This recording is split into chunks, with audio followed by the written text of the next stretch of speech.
this is a cologne, and it actually says our version of the thing that they're cloning right on there. Like, we've seen a lot of it, particularly in Lattafa colognes that mosey around the issue.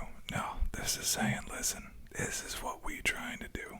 I don't know how I can get away with it, but it does. This brand, Parfums Belcam, and this particular one is called Geau. This is, I think, the fourth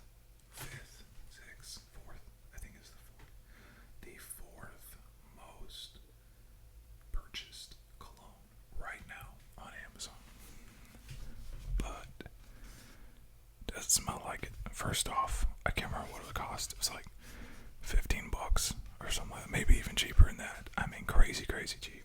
So, some of the reviews say it's better projection, better longevity than Acqua Di Gio, which to me is flat out heresy. It's sacrilegious on its face. I'm a fanboy, if you can't tell. Oh, sorry, that was loud. I didn't mean to punch the table. If you've seen any of my other reviews, first off, if you wouldn't mind giving me a thumbs up, dropping me a sub if you want to see more of these. If you've seen my other reviews, you know that I go in the notes. I go in the developers, the person who put together the perfume, the cologne, because I think credit should be given where credit is earned, in my opinion.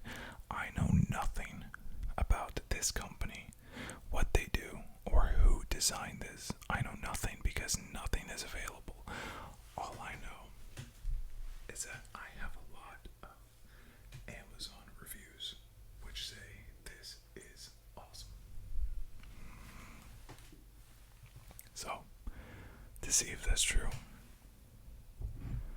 I brought the OG, and by the way, this is supposed to be it's not an Acqua Di Gio clone, it's an Acqua Di Gio Parfums clone, which was the original, released in '96, the Eau de Toilette version. So, this is supposed to be a clone of the original Acqua Di Gio that everybody knows. But I come prepared, because if it smells nothing like it, I also brought the new Eau de Parfum, which is very different than the Parfum. And then the greatest cologne and the culmination of many years of hard work. Profumo. Nice. Also, give it up for this glass, man. Holy cow. It can do it all. So, the Profumo, the Parfum, the Eau de Toilette, Eau de Parfum. But this is the star of the show. Let's get into it.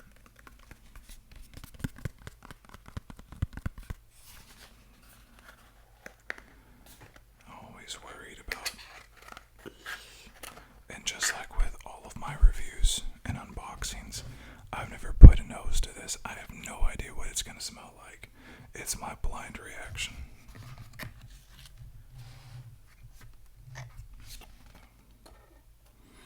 Here's what you're getting for, I think, a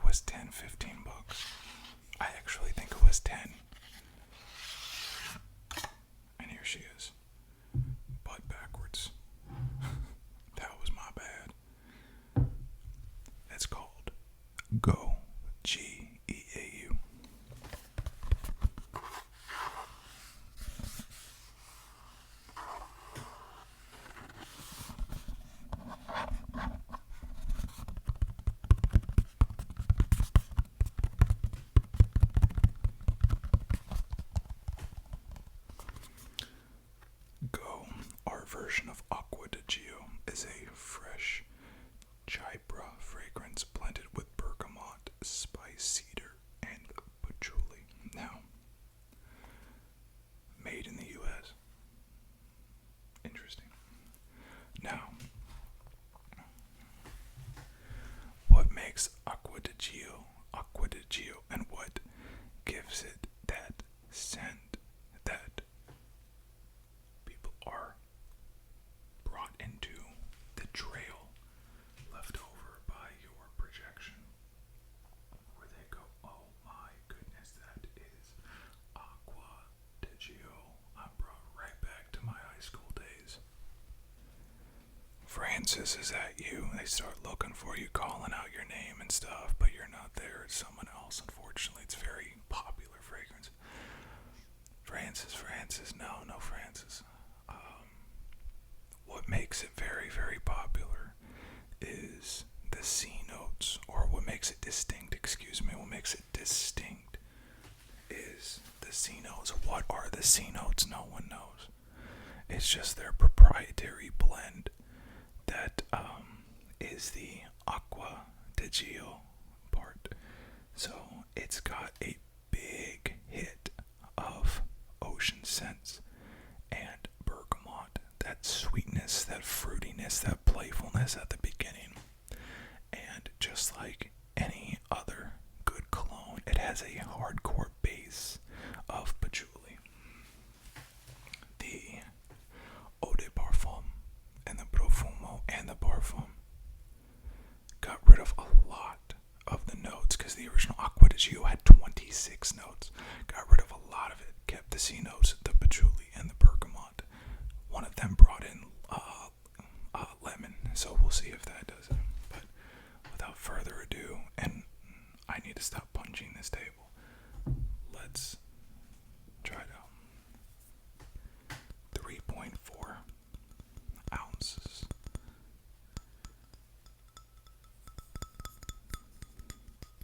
That sounds good. I like that I got a batch number on it. That's kind of cool. It's made in Roses Point, New York. And this is the pour home, so the eau de toilette. Again, it's supposed to be a carbon copy of Profumo. Get out of here. You're ruining my thumbnail. It's supposed to be a carbon copy. Same frosted bottle design. Acqua Di Gio is beefy. This is more vertical. But, same font, same color, same everything. Truly, there's no mystery of what this, even if it didn't say our version of Acqua Di Gio, it leaves very little to the imagination. Let's go ahead and put it on some paper. Now, I am intimately familiar with Acqua Di Gio. I wore it for 4 years, so.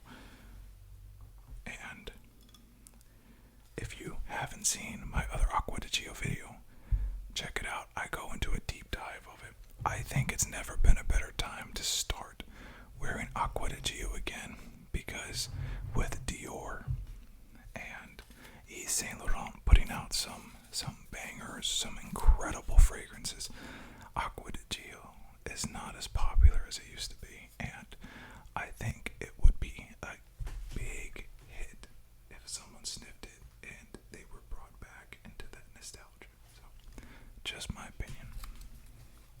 Let's go.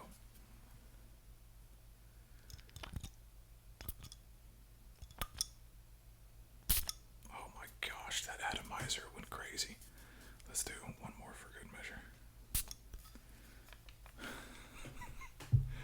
I don't know how, but it managed to spray everywhere but the paper. Okay. Wow. So, oh man, I think I'd swallowed half of it.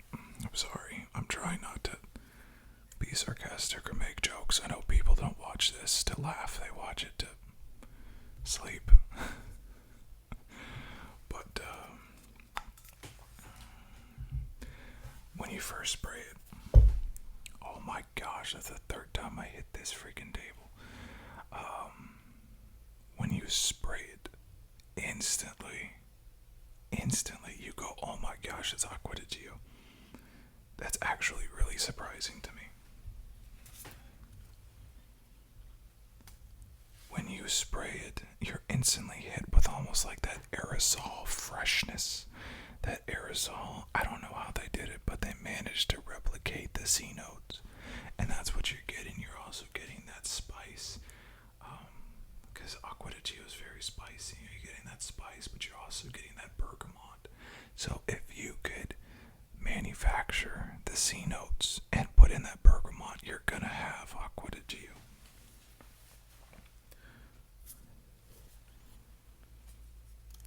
Now, when it dries, it is distinctly different than Acqua Di Gio. It's kind of like it's wearing its skeleton, and at its heart, it's very, very similar.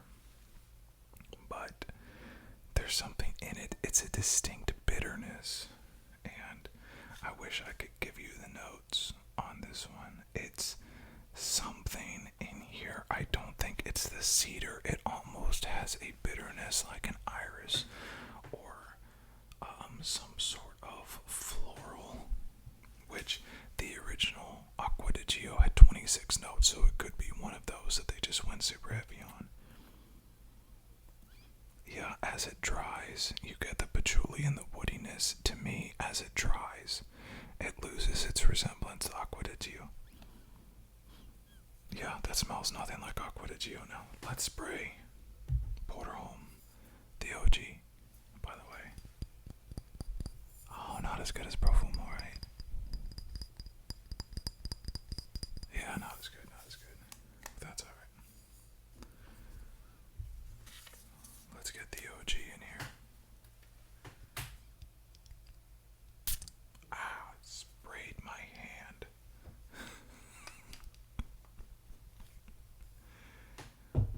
This is a mess.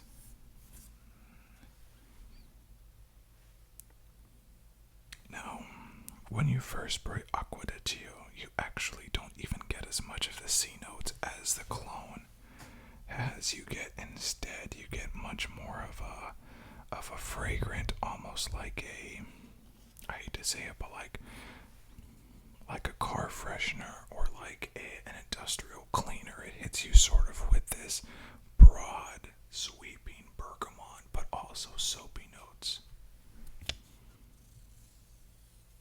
As it calms down, and it grows into the spice versus the cologne, which is so spice heavy that it hits you in the face right away and it doesn't mature into it. It just, that is the note. It's sort of one-dimensional or two-dimensional. Yeah, and as Acqua Di Gio dries, it loses some of its hardcore spiciness and woodiness, and instead invites more of a sweetness to it. I don't even need to spray the paper because I basically missed and hit my thumb, so I can just spray my thumb, but that would be off-putting to some, I'm sure, so I'm just going to act like I'm spraying the paper that I missed. Yeah. Let's try the cologne. Yeah, it's quite different.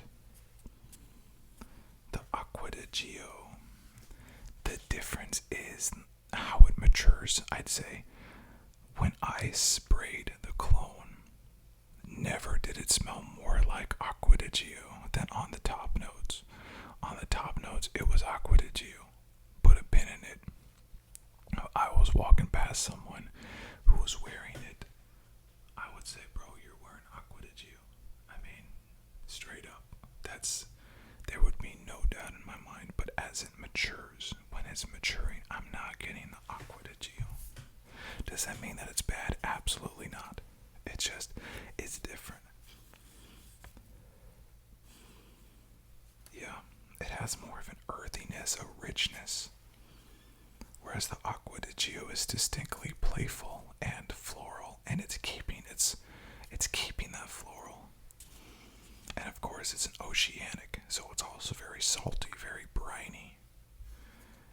Acqua Di Gio contradicts itself because it's It's this oceanic, but it also has deep woody base notes.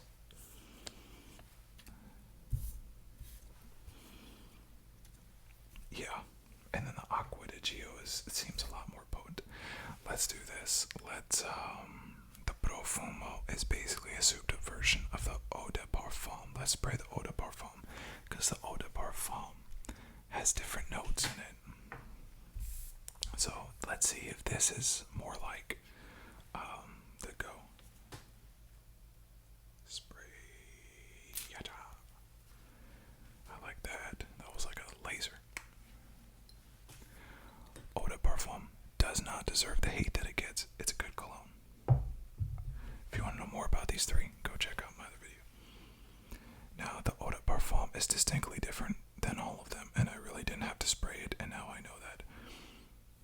It doesn't have the oceanic notes. It has a floral, almost rosiness. I think that it has some sort of either lavender or something similar to that. One of those strong essential oils, naturally relaxing oils.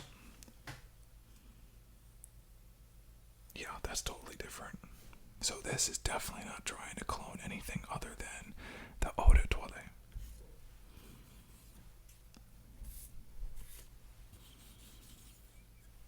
Yeah, it's not there. It's difficult to describe.